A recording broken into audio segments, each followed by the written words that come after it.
So, your uncle. What's wrong with him? He's possessed. As in the devil? Something like that. He says a dark man is following him, watching him at all times. What do you make of it?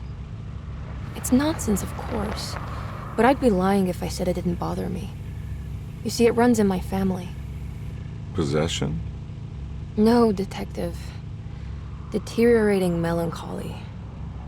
Practically every member of the Hartwood family is driven mad before they grow old.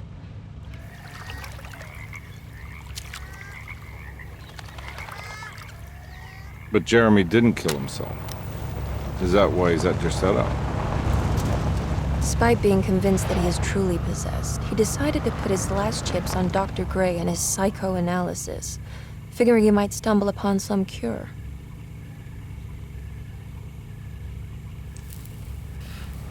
You mentioned the letter. I received a disturbing letter from Jeremy accusing the staff and all the other patients of being involved in some cult. And now they are also out to get him. Could it be real? Or is it all just in his head? It's a story he tells himself, Mr. Carnby. Anything to avoid the truth. Which is? That we're all terribly insignificant. That people mean so very little to one another. That there is no one out to get Jeremy Hartwood because he isn't worth getting. Here we are.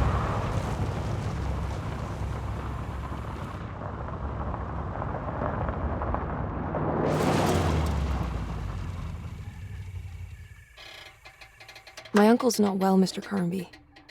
I want to make sure he's all right. Then what's my part in this? You couldn't get a cab? I just wouldn't feel safe going alone.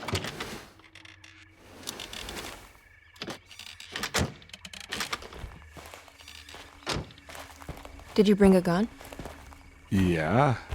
You think it'll actually come to that? No. But you might need to wave it around depending on how agreeable the staff will be.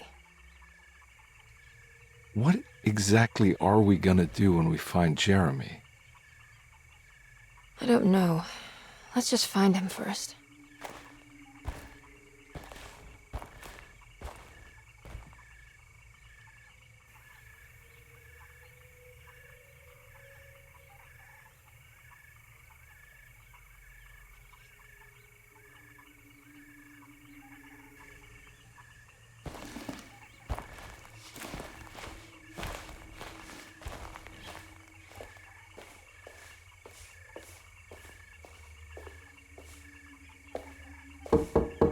Hello? Hello? Looks abandoned. It can't be. There has to be someone around. Wait here. I'll go around back.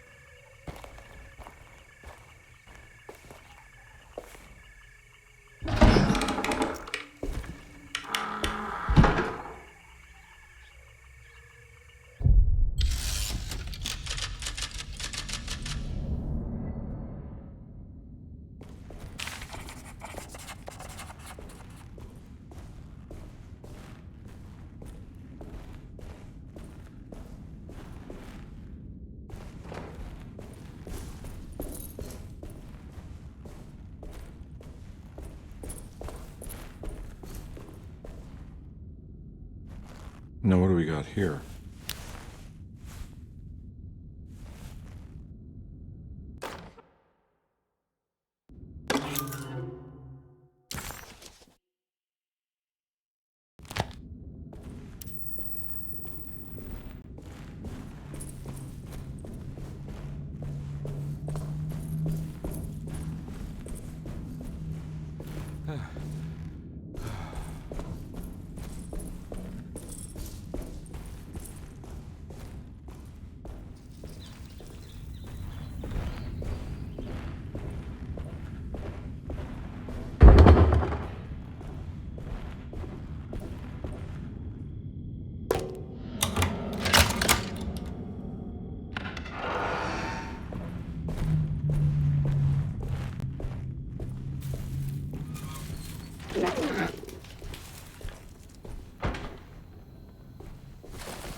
not getting in there.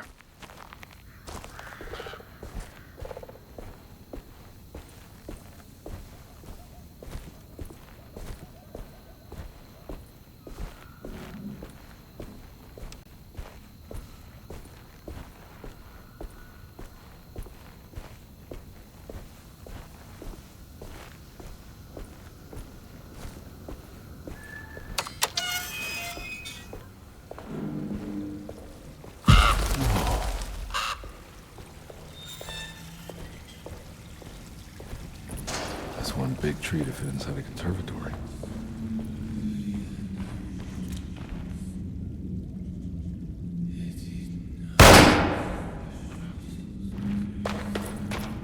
Huh? What?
Don't mind if I do.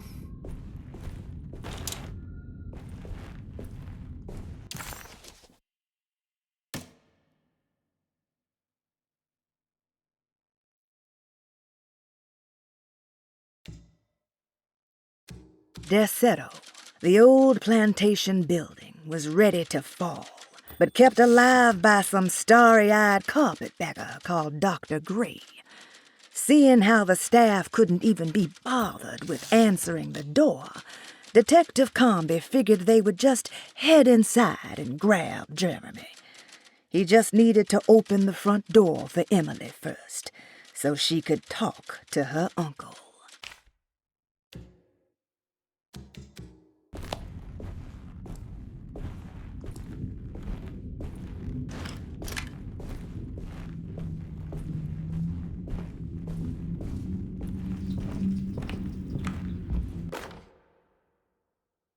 Every day your silence weighs a little heavier.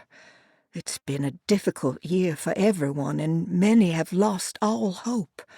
I read in the papers about people suffering. Pictures of dust-covered landscapes without a drop of water. I wish I knew if you were still tending the earth or if you had turned your back against us. I have started to look for help elsewhere. I pray you will tell me if I am going down a path that you find disagreeable. With help from Baptiste and Charlotte, I found comfort in the practice of the voodoo. I have long been skeptical of that Caribbean cult, but it's been of good use to me. It seems all harmless in my book. I say some words dreamt up by the Creoles, and I carry around a small pocket of gree-gree. Nothing of this is mentioned in the Bible, of course, but the French Quarter priestess tells me it's all connected. She says the Christian God is just one more perspective on the creator of things. That's what I like to think, but the other way around, that the spirits of her faith are just aspects of you, our Heavenly Father. I am so grateful for the words you gave Mr. Hartwood. We will sing your praises at St. John's Eve. The world will be blessed soon again. Only the sacrifices of the Old Testament compare to your demands. Let it be the truth. A mother of earth, wood, and dirt. A mother of 1,000 young. Sacred sand, $1. Black cat oil, $1.50. Devil shoestrings, a quarter. That makes $2.75, madame. What was that you were telling the doctor? A goat without horns. What does that mean? Ah, you must have misheard me, madame. I said no such thing. Please, I know I don't look like any of you, but I'm devout. I'm ready to do what it takes. Do not be so eager to sacrifice the few things you have left, madame. Now please, leave my store. A goat without horns.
What was that?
Please do not touch the boiler.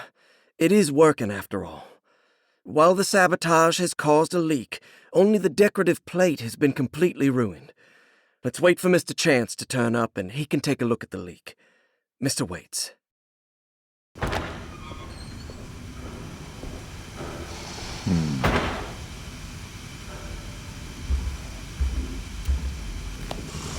That doesn't look safe.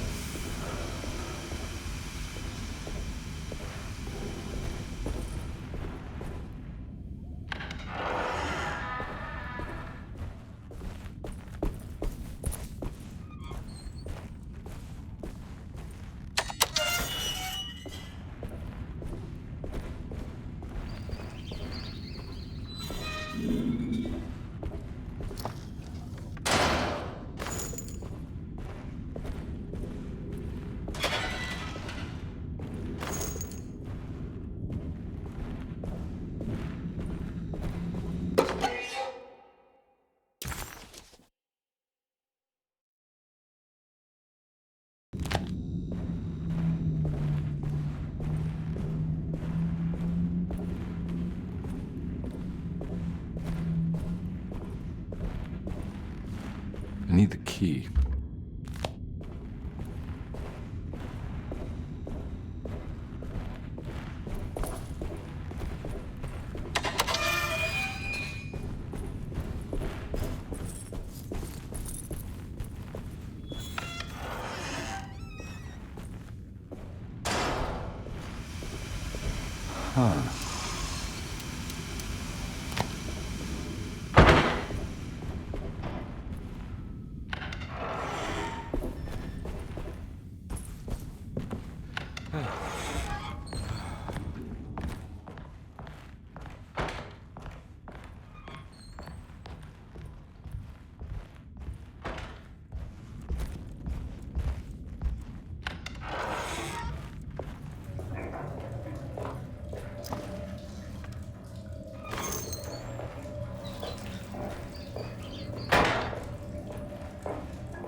Sunday, June 22nd.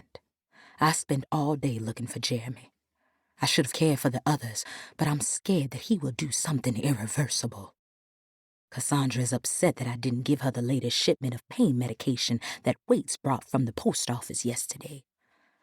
I would have given it to her, but the company didn't send a new key this time around, so the box is just sitting there on my desk. They must have figured we had plenty of their gimmicky keys by now. I only remember seeing one lately. Grace was playing with it inside the grand parlor. Unless it turns up by itself, it will have to wait. I have to figure out where Jeremy is. I think Jack knew something. That dog of his found a strange rot permeating the house. She's showing us, he said. Like those blots and streaks of fetid rot was talking to him.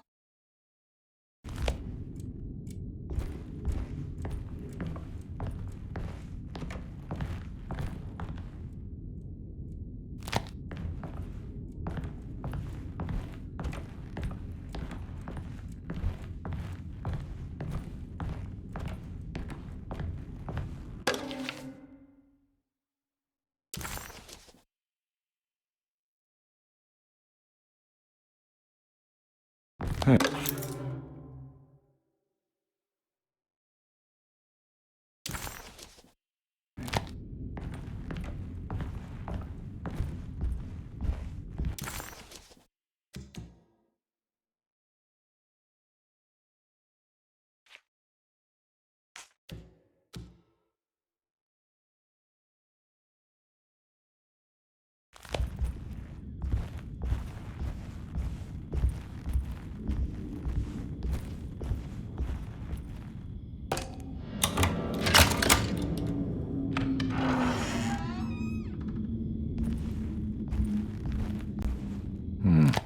I need the key.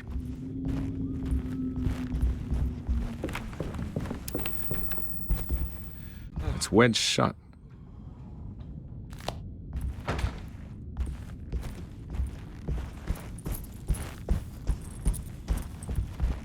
Looks important.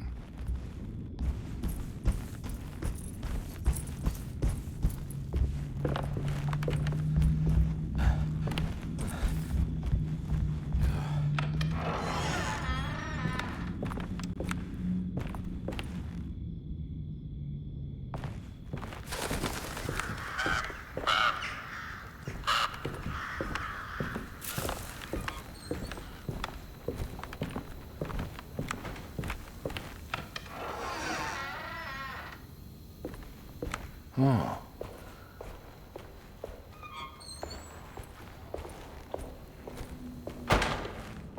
I need the key.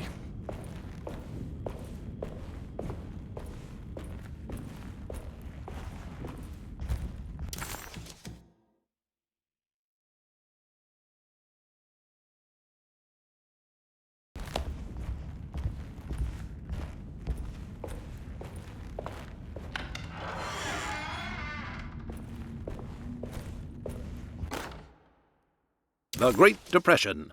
President Hoover raises tariffs on over 20,000 imported goods in an act to protect American labor.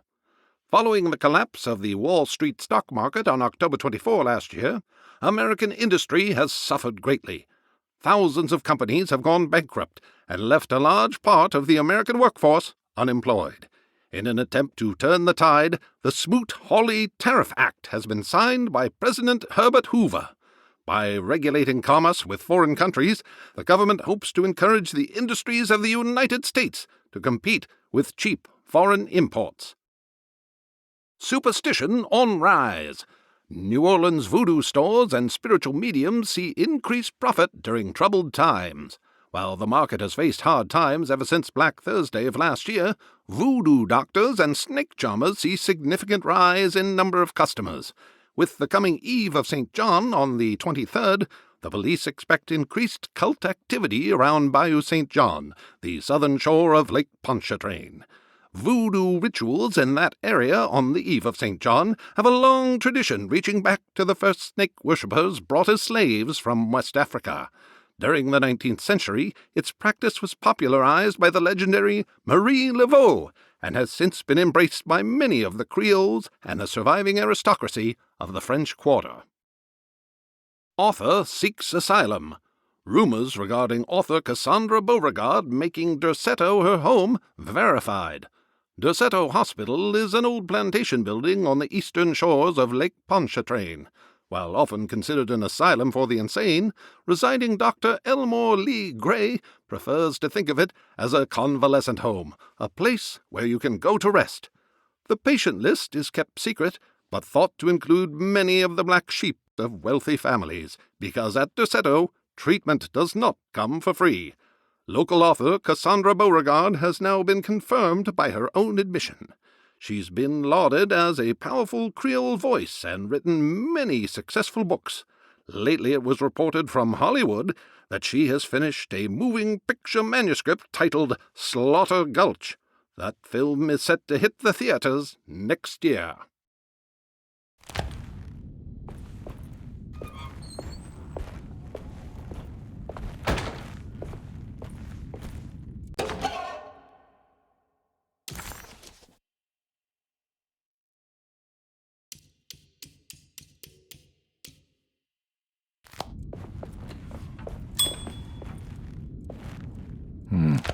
I need the key.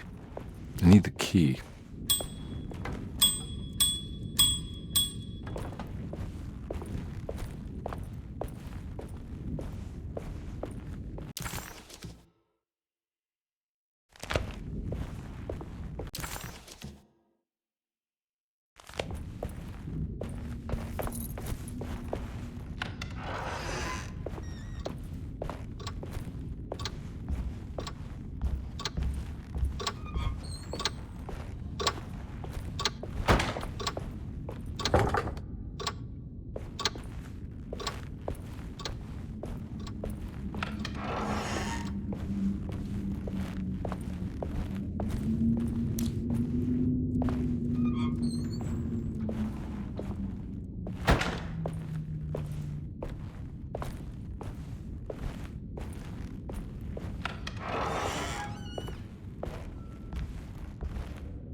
Thanks. What are you doing? Who are you? Whoa, pardon me, excuse me. My name is Edward Carnby, private investigator. I hope you don't mind we let ourselves inside. I do mind. This is private property. You can't just barge in here. I'm sorry about all this, but I'm looking for my uncle. It's urgent, and no one was answering the door. We can't hear you knocking anymore. None of us can. Who is your uncle, darling? Jeremy. Am I right? She has that Hartwood gloom, doesn't she? That's right. I'm Emily Hartwood. I just came to make sure my uncle is all right. Well, he is unavailable right now. You will have to come back another day. Unavailable how? Is he sleeping? We can wait. He's lost. Don't I know you from somewhere? Who's your man again, Miss Hartwood? My name's Edward Carnby, private investigator. Splendid. Enough! All of you! Get back to your rooms! McCarthy, keep your eyes on the child. And you two, please leave immediately. Look, we're not here to cause any trouble. Just let us see the old man, satisfy the curiosity of my client here, and we'll be off. Jeremy has gone missing. There's no need to worry, but it might be some time before he turns up. The whole staff is looking for him. What? He ran off? I don't have time for any of this. Please, come back tomorrow. All right, in that case, we'll just wait in his room. You don't mind, do you? It's upstairs, right? Wait, you can't. Don't worry, we'll be discreet. In the corridor. It's the first door on your left. I'll tell Dr. Gray you're here. Excellent. Thank you, madam.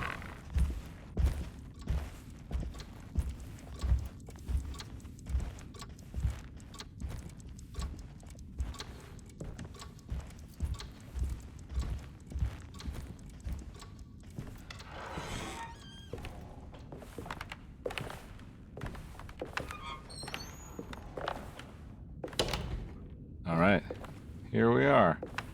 Let's look around. See if we can dig up any clues.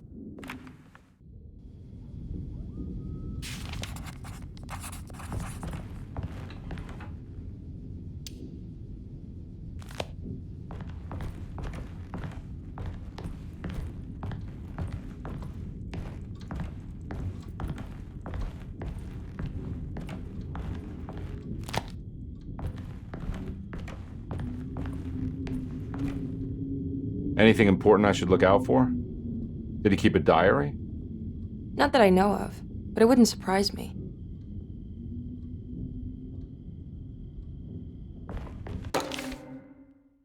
Every night the dark man stands opaque at the threshold of my room, counting the days until my spirit spills out of my tired shape. Only his pallid mask shelters my remaining sanity. Staring directly into the face of that demonic sultan would surely sunder time itself. Would he have looked the same to my father as he struggled for his life? Does his veiled face haunt my niece quite the same way? I wish so that I could rest my soul in that sunburnt convent of Teruel. Would I find you there, Juan? Or Senora Perosi?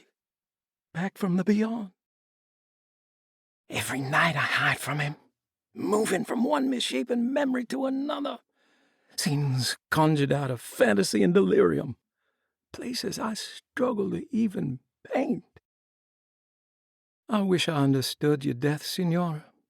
Is there anything I could do for you but bury you in that bleak necropolis? That triumphant chapel rising above the ledges and the oven vaults shall be your sepulchre, where you may rest, and I shall weep.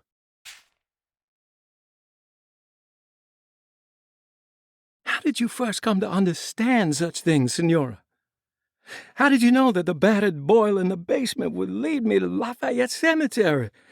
Or how the old upstairs clock, with its astronomical motifs, would take me to that hateful mound outside of Claremont Harbor?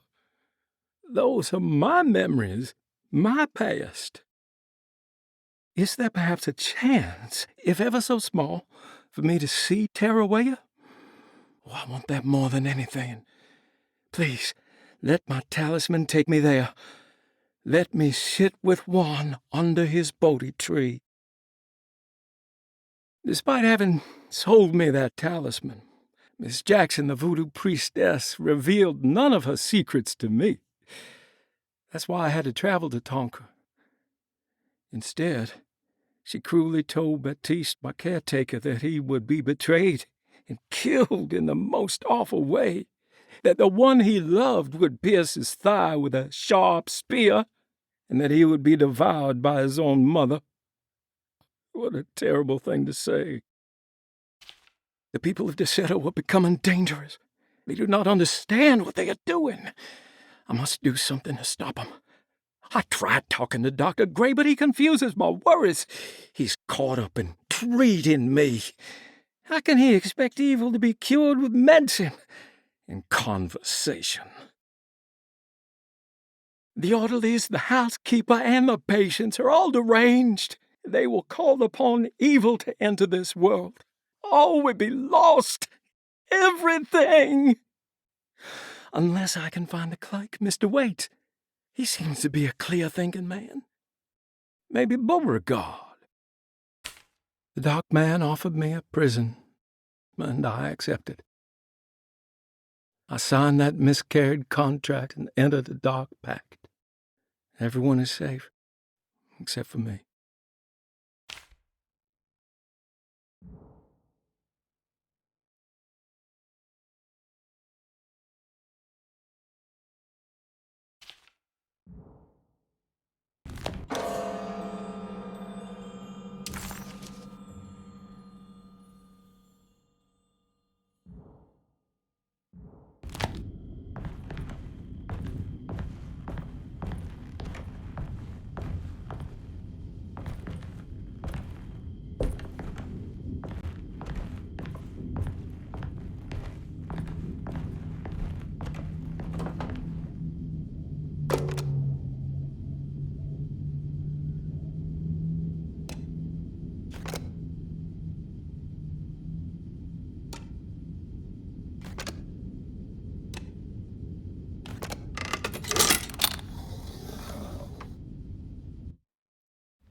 Hey, you know anything about this? Looks like some sort of talisman. No, I don't. Oh, help me out here, will you?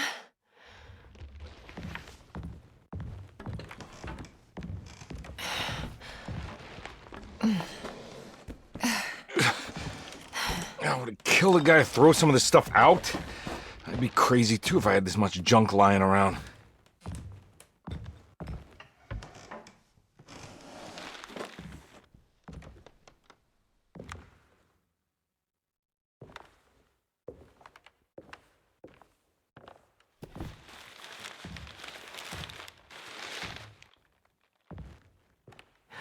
Oh, wow.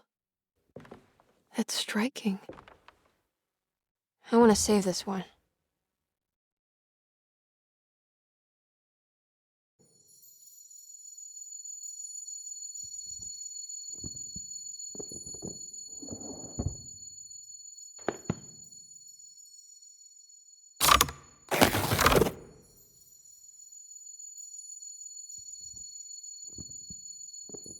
All right, come on.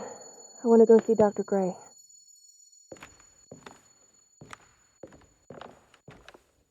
Come on, let's go. Yeah, I'm coming.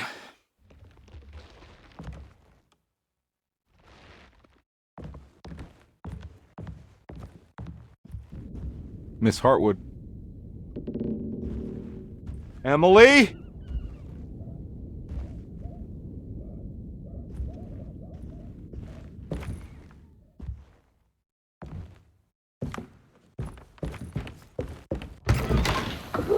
What the hell is going on? Where am I?